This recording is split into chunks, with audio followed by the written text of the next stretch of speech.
So let's talk about Parshas Bereishis a little bit. The first parak of Sefer Bereishis is probably one of the most fraught with difficulties in the whole Sefer Torah. Parshas Bereishis from Reb Chaim Ibn Attar, written in the 1700s, has no less than 22 comments on the first pasuk of Parshas Bereishis alone. And then there's an extensive commentary on the rest of the first parak, and indeed the rest of the parsha. Every commentator has something to say about the first parak of Bereishis. Some commentators don't want to say anything at all about the first parak of Bereishis. And the Gemara itself says that one should not expound on Pasuk Bereishis in front of more than one person at a time. And even that one person should be somebody who is of exceptional ability and not just stomp anybody. But because I'm a fool and I will gladly barge in where angels fear to tread, I'm going to talk about the first pasuk in Parshas Bereishis. The Medrash says that Hashem created the universe in 7 days with 10 mamaros, with 10 statements, 10 utterances. And if one actually goes through the first parak of Sefer Bereishis and counts how many times it says Vayomer Elokim in the account of the creation, one finds that there's only 9. And the Orach Chaim notes this fact and is disturbed by it. Where is the 10th mamar? This is one question of many on the beginning of Sefer Bereishis. Another question has to do with the grammar of the first pasuk. Bereishis bara Elokim es hashamayim v'es haaretz. People who are familiar with the standard English translations of the Chumash are familiar with the translation, in the beginning God created the heavens and the earth. However, that's not what Bereishis bara Elokim es hashamayim v'es haaretz means. In Hebrew, Bereishis doesn't mean in the beginning, it means at the beginning of. So, Bereishis bara Elokim es hashamayim v'es haaretz, it means at the beginning of God's creation of the heavens and the earth. And then the second pasuk, V'aretz ha'isatov v'avo v'choshech al pnei hatom. So really, those first two pasukim in Hebrew make up one sentence or one idea rather than two. It really begins with, at the beginning of God's creation of the heaven and the earth was tohu v'avohu, whatever tohu v'avohu is, confusion and null, strangeness, chaos and mayhem, whatever, that's a different question. And there was darkness on the face of the depths, tehom, whatever tehom is also. That's a third question. Not necessarily going to address either of those today. So, we need to address these two issues, and many more, but I'm going to talk about those two issues specifically. So, the Orach Chaim gives a very interesting answer to the question of what the 10th mamar, the 10th utterance of Pasuk Bereishis is. He says that the first pasuk, Bereishis bara Elokim, is the 10th utterance. And Hashem says, Bereishis, it is at the beginning, and that was one of the mamaros. So the question then is, if that's an utterance of creation, each of the other utterances indicates the creation of some aspect of the natural world. Like in the third pasuk, Vayomer Elokim Yihi Or, Vayhi Or. It's like Hashem says the first day, let there be light, and there was light. So what is the mamar of Bereishis? What is being created? Bereishis bara Elokim es hashamayim v'es haaretz. So the Orach Chaim answers that, in fact, that's exactly what was creating. Everything. The Shemayim v'es haaretz. That's the totality of the universe.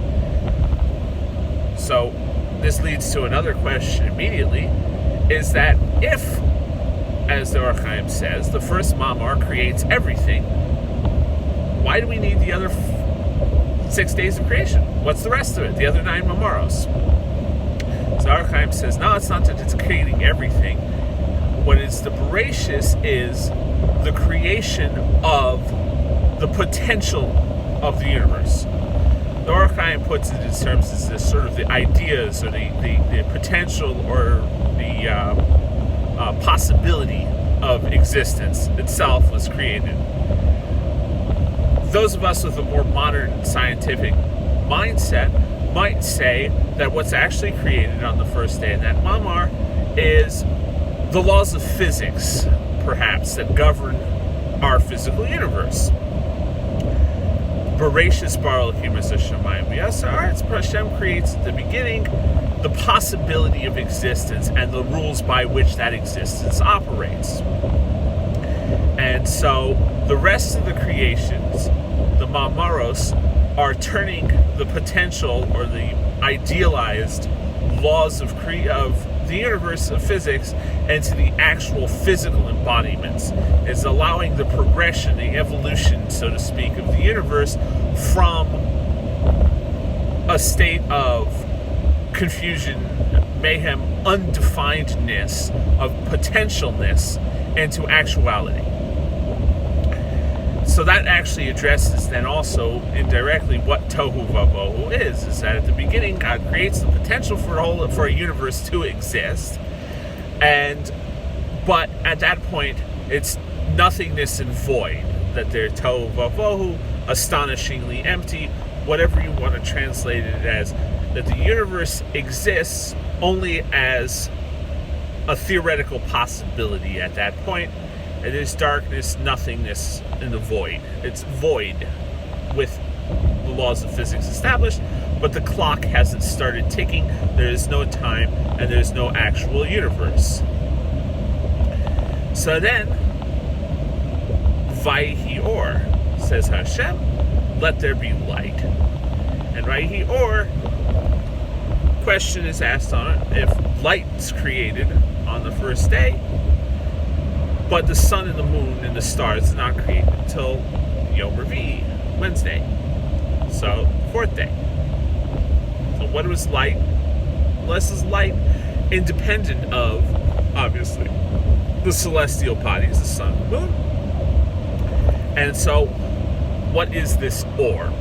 The different Mefarshim, many Mefarshim and Medrash have different explanations. Rashi is explains, according to the Medrash, that this Or is this light, is a spiritual light, the light of Hashem, the light of creation. The different Kabbalistic interpretations have made much to say about the spiritual nature of this Or, but we can answer this in a much more direct, much more physical way. We can say that this Or, this light that's created on the first day, this is what we would say is now, as we call it, energy, electromagnetic energy. God says, as my father Alav Shalom said, that Vayihi Or, let there be light, Vayihi Or, and there was energy. That's how my father always translated the first pasuk of Bereishis, not the first pasuk, that's the 3rd pasuk of Bereishis, Vayihi Or, let there be light, and there was energy. And this actually fits very nicely with scientific outlook on life in the universe. According to science, physics, the first event in creation is, in fact, the Big Bang, which is an outburst of energy. Physics has no answer for what came before the Big Bang, and so where does this energy come from? You can't really answer that in a scientific sort of way. Obviously, though, according to the scientific principles, there has to be physical laws, physical principles that govern everything. So, whatever they are, allows for the possibility of a Big Bang. This rounds about back onto what the Or Chaim said 300 years ago, with no idea whatsoever about what physics or science or any of this sort of stuff. That's amazing to me. It just wraps around that science and Torah wrap back to the same point at the very beginning. It's obvious to me, at least, and it was obvious to my father and to many other people, that religious Jewish people need have no fear of science per se. Science is not the enemy of religion, and we can see that there is remez to science in the Torah, and the Torah and science don't necessarily disagree on things.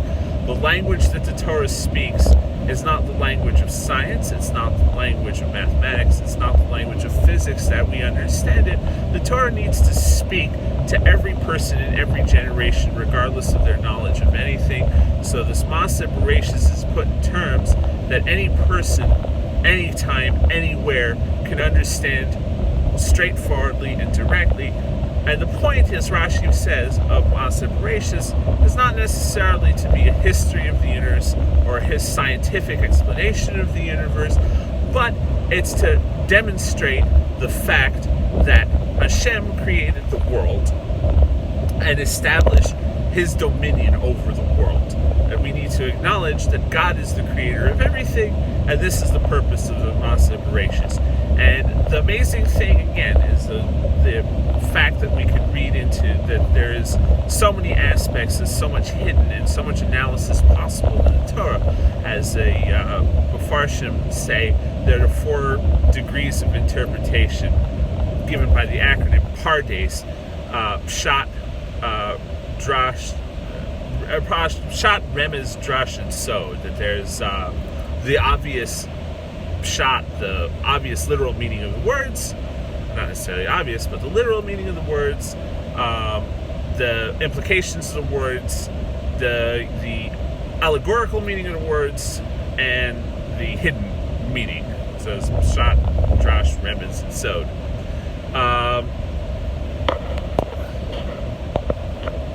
And we get all kinds of amazing things with this. It's just to my mind, it reinforces, the science reinforces my faith, and the faith reinforces the science. This is not an adversarial relationship, and not need to be anyway in anything at all. So we could just keep going on and on and on about Parshas Bereishis, but the Gemara also warns that one should not think about what came before, what came after, comes after, what is above and what is below. That's to say, we shouldn't try to think about where the state of the universe before creation is, or after the end of time, what is outside of our purview in the physical universe above and below. We can observe the world, we can observe the Torah, we can think about the things that exist in our world, and we should stick with that, not try to get too deep into these sort of things. So that's what we have to say in this short little talk about Parshas Bereishis. We've talked meet physics in the first pasuk of Bereishis, and we'll see we can go from there. Next time, Parshas Noach. Thank you.